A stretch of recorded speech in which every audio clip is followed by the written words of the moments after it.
Ako si Carlo.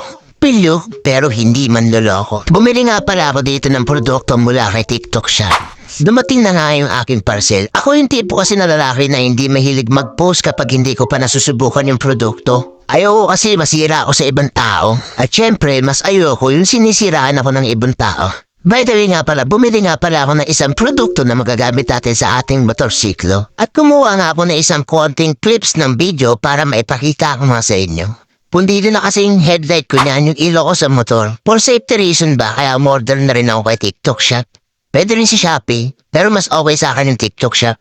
Ito ay nagkakahalagang 100 plus only lang po. At ito ipapakita ko sa inyo simula nung kinabit to ng pare ko. May ilaw yan na dilaw, puti, asul. Kaya sulit na sulit yung 100 plus na ginastos mo mula dito sa T19 headlight na ilaw na to para sa inyong motorsiklo. Mag-research lang po kayo ng headlight, LED light, lalabas na po yan. Kaya ako na po mismo ang magsasabi sa inyo. Kaya ano pang hinihintay nyo? Bumili na kayo.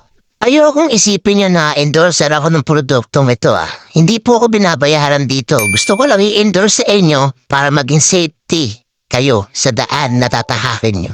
Lalo na sa mga mahilig magmotorsiklo. Huwag kayong maging pabaya dahil ang buhay ay weather lang. At eto nga po pala yung lakas ng ilaw na binili natin na red light. O diba? Ang lakas sobra. Sa dilaw pa lang yan. Paano pa kaya kung may white tsaka blue na? Sa and down may light blue. O diba? Shout out. Carl TV po. Please follow for more.